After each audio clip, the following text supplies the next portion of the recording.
Okay, we're good. All right.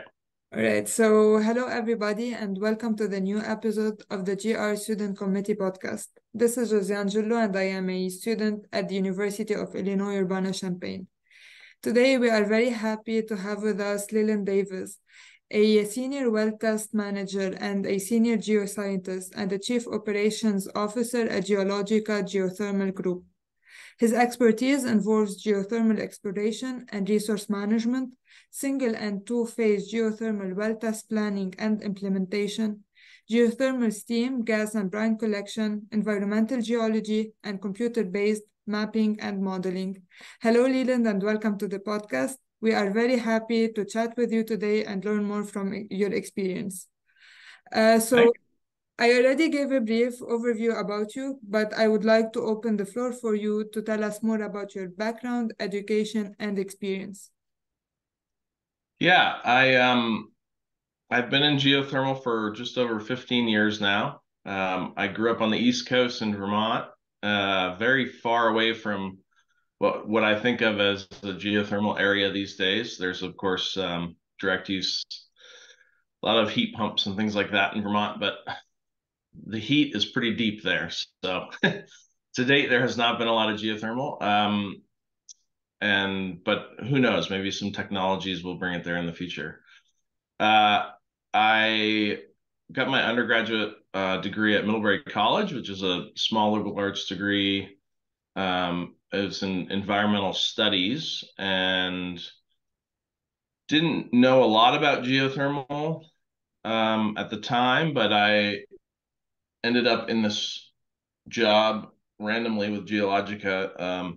My boss and now partner Jill Hazlip is also a Middlebury alum, so I had sort of randomly got connected that way. And I had always been interested in renewable energy, but had always sort of assumed it'd be wind or solar or something of that nature. It's more common on the East Coast. And when I got hired by Jill, I came out west to San Francisco, and she said, "Well, I do this thing called I work in geothermal energy, and I need a lot of help right now. We're pretty busy." And just immediately fell in love with it. I was a geology minor at Middlebury, and so I've always had an interest in rocks, and the whole idea of the package of geothermal just really got me excited and interested right from the start. And yeah, I haven't looked back since. That's really nice. Okay, Yeah. so reflecting on your involvement in geothermal rising, what is the most valuable lesson or skill that you acquired and that continues to benefit you nowadays in your professional life? I think I've only been involved with geothermal rising as an entity for the last couple of years. I was the general chair of Geothermal Rising Conference last year, and I'm reprising that role again this year. I'm based now here in Reno, where the conference is this last year and this year, and so it was sort of a natural fit to help out. And then I was have the honor to be elected to the board of directors last year. And so I started in January with my first board meeting. And I think the geothermal industry has historically been a pretty small, uh, a small, Community. but powerful group of people, a really intelligent industry. A lot of bright people that are helping to advance renewable energy. But I think in the last few years, there's been a growing interest. But I think in terms of what my experience with geothermal rising and how I apply that, it's I think just being aware that it is a small industry and that Yeah. you have to be careful. You have to treat everybody with respect, and you never know who's gonna be your boss or your client the next year. So trying to collaborate as much as possible and working together to to advance the project and the industry as a whole is I think something that I really learned just through experience with geothermal rising, but also the geothermal industry in general. That is true. So, if you want to like focus in terms of like societal impact, what do you think your contribution as a board director in geothermal rising make in the field of geothermal energy, like as a broad? Well, I think Geologica is we're a small resource consulting company, Mm-hmm. and I think one of the things I've tried to bring to my recent experience with the board is just a broad experience across um, all different aspects of the industry, both the geoscience and the resource side, the engineering development side, the policy and political side, and also just we are fortunate enough to work all over the world and interact with many different cultures and communities, and to be able to have experienced that. I try to bring that in terms of how I deliberate on things that geothermal rising is currently dealing with, and ideas we have that we're working at the board level. I try to bring that to um, how I think about how we can promote geothermal both in the U.S. but also in the international community. Yeah. And that leads us to this question. So we know that geothermal energy lags compared to other renewable sources such as wind and solar power.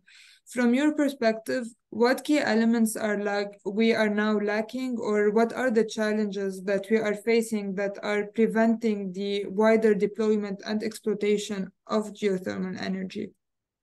Yeah, I think those are great companion questions. I think there's really, from my experience thus far, there's two big hurdles that geothermal has always had to clear. One is traditionally it has not been everywhere. So there's only certain parts of the world that is relatively easy to access what we think of as geothermal energy from a power production, or I think there's a growing applications of direct use, cascading use opportunities.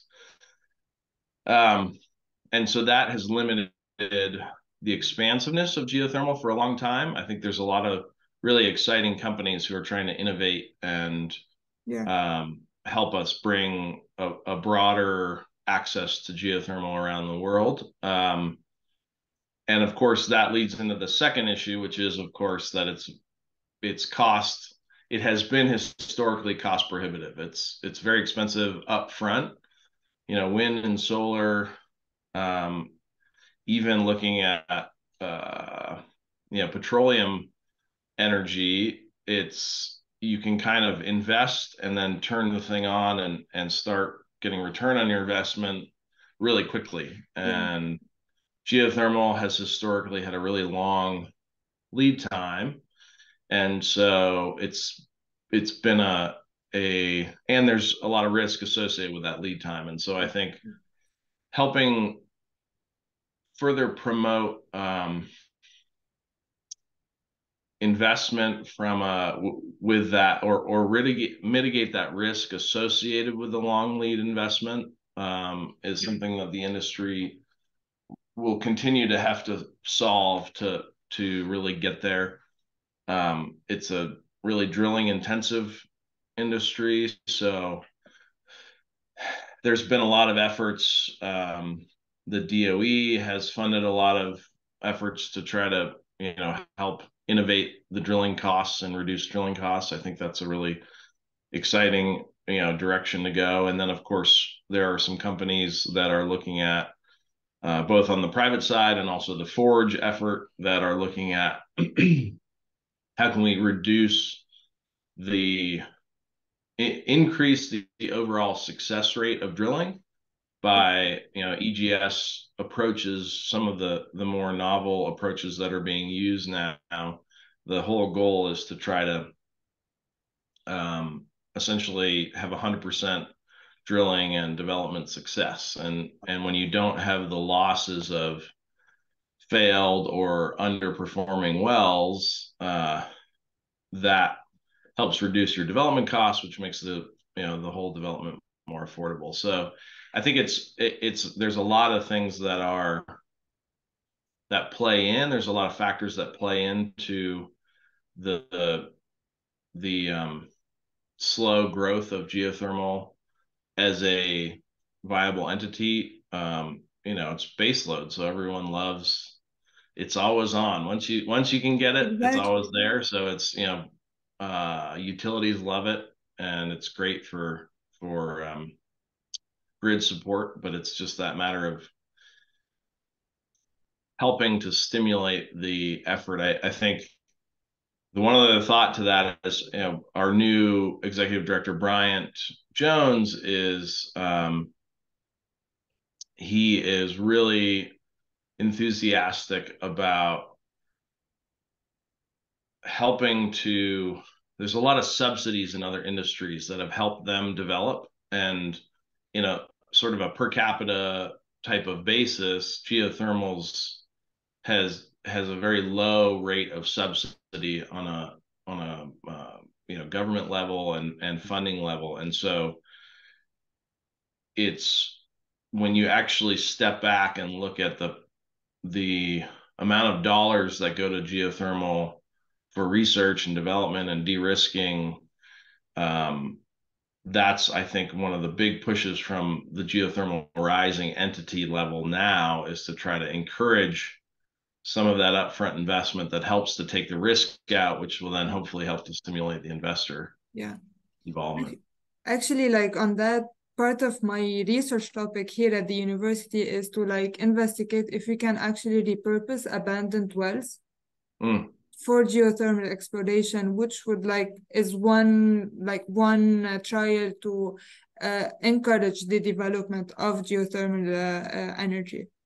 So Yeah, yeah, on I was just going to say, we've done a few different projects through the years, as Geologica, to help look at part of our early exploration. A lot of in Nevada, for example, a lot of yeah, the initial discovery wells are actually old oil and gas wildcat wells that they were yeah, looking for geothermal, and because it's just a well. or It's they were looking. yeah, Yeah, exactly. They were looking for oil and gas, but then they just hit hot water, and I think there's particularly oh as low yeah, temperature technology increases, and the broader needs um, for cascading use and commercial industrial applications grows.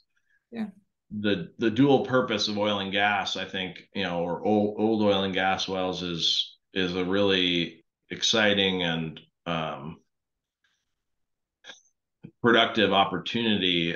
One of the things with oil and gas is that, sort of bridging that difference, there are certainly elevated temperatures in oil wells, but the conditions you need for geothermal and the conditions you need for oil and gas typically don't overlap very well in terms of high temperature geothermal, what True. we think of Yeah. historically. And so there's a lot of Colorado, for example, has a lot of potential there around the periphery of some of its oil fields. There's a lot of warm water, and we've done some work overseas where there's sort of co-production, or there's geothermal that's on the edge of existing oil and gas fields. So I think there's a lot of really exciting opportunity there to, yeah, repurpose old wells, or uh, when exploration goes, it doesn't go as the petroleum industry hopes, there's maybe a potential that we can get access to some of that data and repurpose it. Yeah. So based on that, how do you think in the upcoming 10 years, what would be the future of geothermal energy, or what are your projections? I mean, it's geothermal's been around for a long time. It's been interesting. There's a lot of new and invigorated interest in the industry now, but we sort of have to remind people that sometimes that it's been around for since the mid 1900s as Yeah. the viable power production, and I think there are a lot of resources around the world that are yet to be tapped. The Jill, my boss and mentor, she likes to use the low hanging fruit in a tree kind of analogy, which is the low hanging fruit has mostly been developed. It's the big, the hot, those resources that are well known Yeah. have for the most part been developed around the world. I think there's still some areas that could be developed, but there's a lot of now lower temperature resources that especially in developing nations that there's a lot of remote villages in the East African Rift, for example, or in the periphery of the East African Rift, where it's a small village that doesn't have a current power source, but they do have hot springs nearby. And being able to help bring power to these developing nations where um, there's an interest to have the energy, but just there hasn't been that next step where the technology hasn't been there to actually harvest that energy yet. And so I think there's a lot of exciting opportunity there. The biggest hurdle will be for geothermal will be as some of the other renewables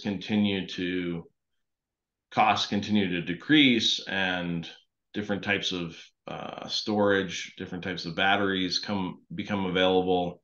There's a lot of research in that area now. I mean, I think the cost prohibitiveness of geothermal will continue to be To increase that gap. yeah, it's going to continue to be an issue. And I think if you look at it from a purely capitalistic standpoint, it's still going to be a hurdle for geothermal. But I think there's a lot more people out there. There's a lot more entities that are starting to form that are looking beyond the capitalist approach to development. I think they're looking at it from both a social and environmental standpoint of being responsible, socially responsible, environmentally responsible, and recognizing that it's not all just about pure profits. It's we are in a time that there's more and more indisputable evidence that we are having a negative effect on the climate and the environment, and that's going to continue to impact. And so we need to be making the investments now. We need to be making them a lot sooner, but it's sort of now or never. And I think there are a growing number of companies out there that are willing to make that investment and try to promote industries that maybe are less economical but are more effective. And I think geothermal definitely fits into that. The economics aren't always perfect, but the energy certainly is there and can be quite successful. Yeah. So you seem very passionate about geothermal energy. Have you ever considered pursuing a PhD in that field? I haven't from I have always in my mind I've always thought of the PhD side and certainly we have a few new staff who are all PhD. I've always thought of the PhD as an academic side and the type of work we do or in particular the type of work I do at Geologica. It's sort of it's more of a commercially applied work. The well testing work that I do is I'm not sure there's probably not really a well testing PhD. I suppose you could become a mechanical engineer or a reservoir engineer with a PhD, but yeah, I've been always much more interested in the applied side than the academic side of Yeah. the industry. Yeah. And so and part of it too, I just have always been we've ever since I started Geologica 15 years ago, I've taking the idea of stepping back and taking the time to really dive into an academic PhD has not been something that's been on my radar. But I think there's a lot of great opportunities for it. We, certainly the research side of the academia is helping to. It's really exciting. I think it's helping to bring some interesting innovation to the industry, and so for those who I think are academically inclined, I think it's great. Yeah. So based on that, can you tell us like about the main project that you worked on at Geologica? Yeah, so we work on a lot of different projects. We're as a consulting company, we're a small group. We have I think we're at about 15 staff right now, and we're a geoscience consulting group. So we're consist of a lot of geologists, a couple of geochemists, a couple of reservoir engineers, and a couple of geophysicists. And so we work at every different. We're involved in projects at every phase of from exploration to development to long-term management. So we go out and do early exploration work, geologic mapping, or sampling at hot springs, or running geophysical surveys. And then we'll help a client to take it to the next step and target some wells and drill some exploration wells. And then once the resource is confirmed, we might do a feasibility study to help the confirm if there's a good potential for a resource there. And then once the resource is confirmed, then we can help with development drilling. And then once the project is online, we'll help with clients with managing the reservoir and maintaining their production supply, if needed, targeting makeup wells, things of that nature. So I've been fortunate enough to really be involved at different stages of different projects all over the world. That's one of the things I love about what we do is there's a huge variety. And in geothermal, I think is one of the unique industries where, at least from a renewable energy standpoint, where every resource truly is unique. We try to bring, as a consulting group, we try to bring our experience in lots of different fields and sort of use analogies of basin and range, extensional type systems or volcanic systems. And we try to pull on our past experience to help facilitate new projects. But even the most similar type of resources, even projects that are, for example, in the Basin and Range in Nevada, projects that are seemingly right next to each other in a similar type of setting, they still have unique properties to them.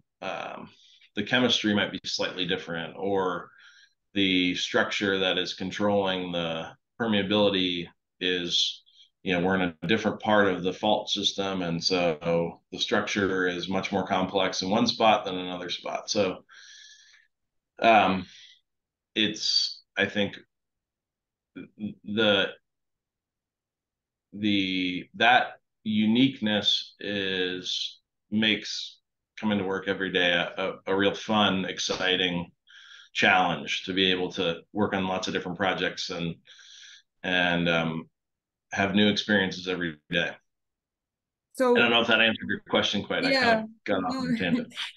So based on that, like, what would you say was the most significant challenge that like you faced during your time at Geologica?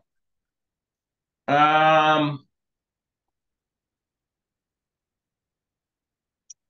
would say the biggest challenge is always in that same idea is recognizing and understanding that no matter how much a resource seems similar to another project, it's going to be different and unique. Yeah. And being open-minded about that, and not letting yourself just assume that, oh, this is similar here, so it must be exactly the same thing. I think it's a challenge that we have to sort of address every day, and just keep ourselves in check that we don't know all the answers, and we even if we think we have a good idea of something, that it may be very different. And we, especially with well targeting and the different aspects that we were involved with. Just when we think we've got a resource figured out, some new challenge pops up, and it's just uh,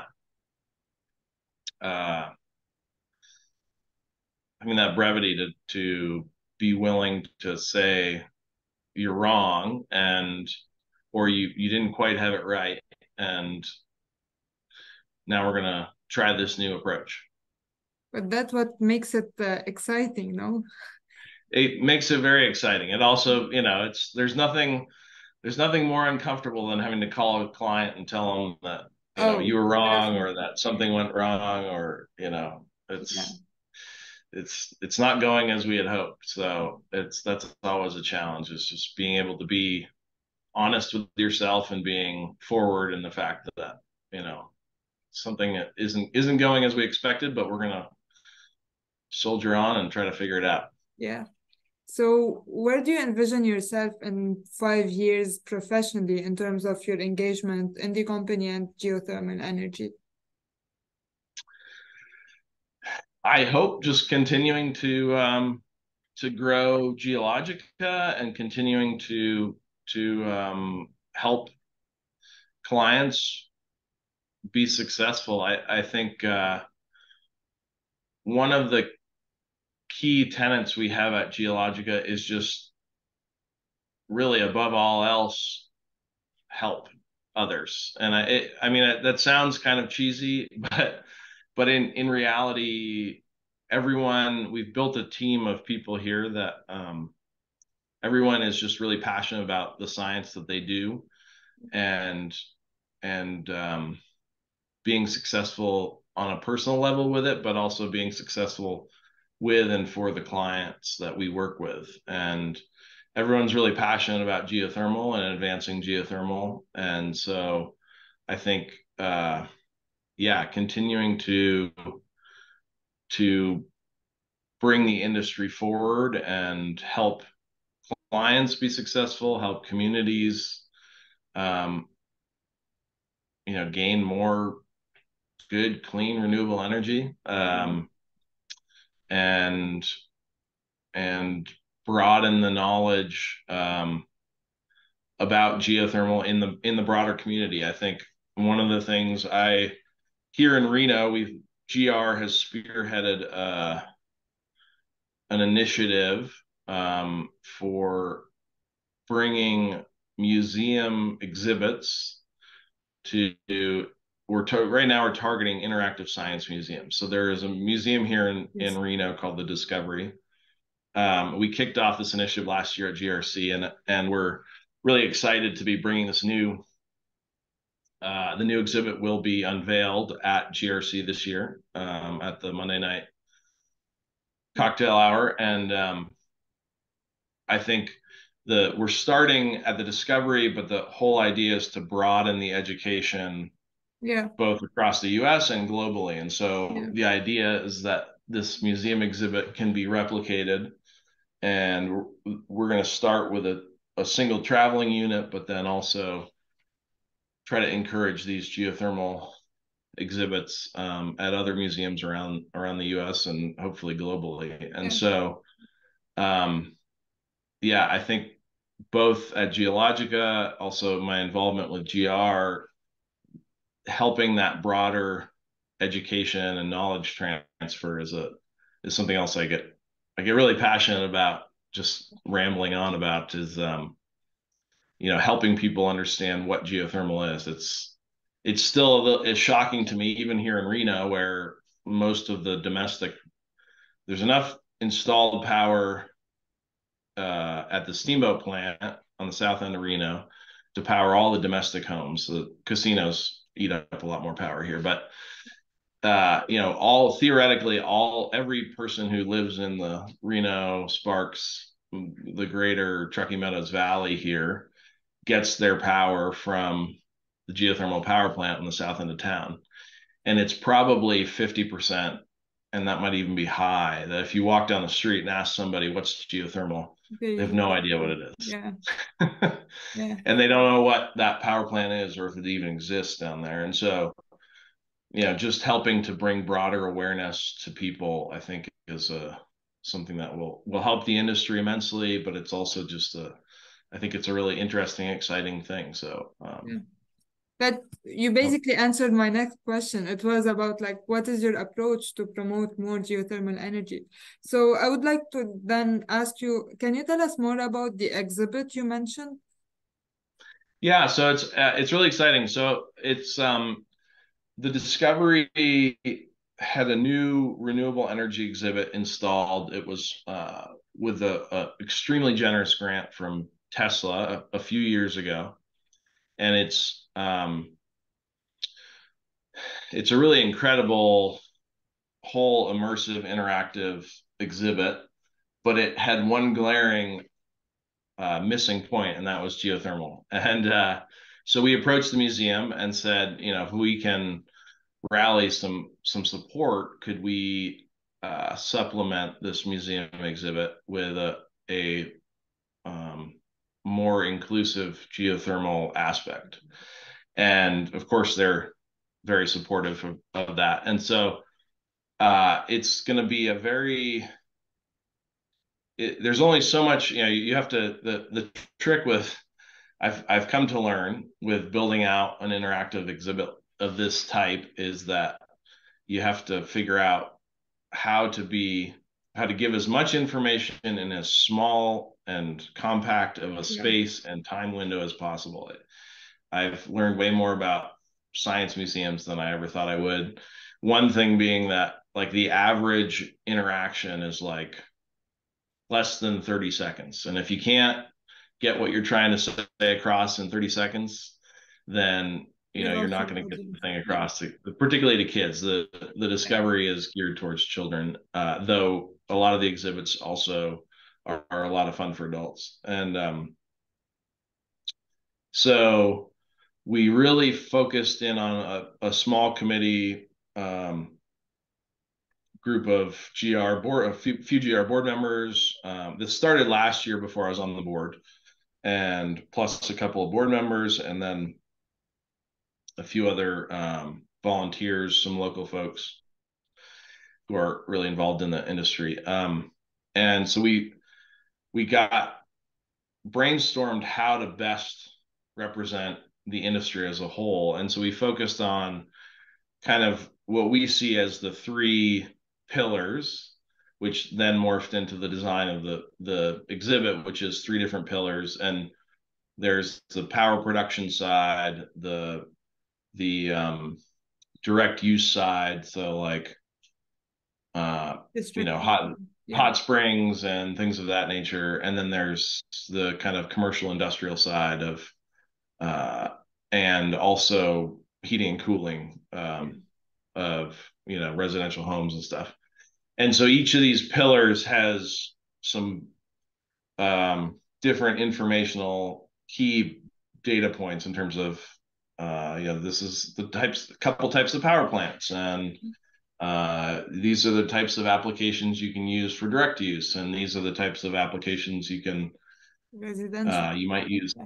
Yeah, and so and it kind of naturally falls into the really hot stuff, the medium temperature stuff, and then the low temperature stuff. Yeah. And so these three pillars will fit within the bigger energy exhibit at the Discovery, and then in addition to that, through a couple of really generous donations, we're going to build out essentially the same thing, but will be in a traveling form that can go around to other museums temporarily. And then one of the really cool things that was an original staple of the broader energy exhibit at the Discovery is that one of the stipulations is that the designs are open source. And one of the things I've learned is that about 50% of the cost of developing one of these interactive exhibits is the R&D and the design phase to figure out how do you design something that's captivating. How do you then design the interactive in a way that will keep people engaged, but also Transfer energy. sustained Yeah. being turned and moved and slid, a million times a year. And Yeah. so that's about 50% of the cost. And so by making those designs open source for future museums or other locations, we've now cut the cost of an installation in half by saying, here's the designs we've come up with. You can now take this and all you have to do is build it out. And so we That's really want to encourage that and get, some form, either part or all, or even an expanded version of this. And as many, I mean, there's I don't know, something like 1,500 interactive science museums across the U.S. and getting getting a version of this exhibit into as many of those as we yeah. can, I think, Yeah. is a good targeting the youth and helping to educate early. Yeah. And stimulate their thoughts, so they go home and they say, Dad, I learned about Yeah. geothermal today. And parents are like, what's geothermal? Let's look into it. So Yeah. starting early and trying to help Yeah. stimulate that knowledge young. This like leads me to my last question for today. Us like as a younger generation, involved in geothermal energy, what advice would you like to give us to like promote the wider deployment and exploitation in geothermal energy? I think just that helping to spread the word of what geothermal is, what the benefits are, what some of the misconceptions are. That's was another one of the goals of the museum exhibit, is just to try to address some of the misconceptions or misinformation that's out there in terms of how it how geothermal can be positive, or how it is positive, how it can be developed efficiently, how it can be developed anywhere. There are types of geothermal that can be developed on the East Coast, not necessarily the power production side Yeah. yet, from an That's what economical we're trying standpoint. to do here in the Midwest because we have Yeah, a low temperature basin. So we're trying to promote low temperature applications. yeah, absolutely. And so I think, continuing to just spread awareness for people is a big one. We're starting one of the big I think one of the biggest hurdles that geothermal as an industry is going to run into in the next 5 years is helping to educate the broader public. I Yeah. think it's exciting that we're getting a lot more of attention. You know, I think Obama and Biden were the first two to ever use geothermal, speak the word geothermal in a formal speech, and Biden has certainly put a lot more attention to it, in terms of it is called out in the IRA bill specifically, and so it's really exciting. The downside is geothermal has just kind of chugged along under the radar for a long time, and when you bring more attention to something, you also bring more scrutiny, you also bring more misinformation, you also bring a lot more, as we would say, NIMBY pushback. Not in my backyard. I don't want a geothermal well drilled in my backyard. So I think just helping to educate the broader public and help them understand that, a lot of the things that have been maybe are negative in the past have been addressed or engineered out now. Yeah. So a really good example is the old flash plants of the past, which are still great and still have really good applications. Certain places they're really efficient, but some of the negatives that that have been identified historically, such as you know land subsidence or pressure drawdown, things like that.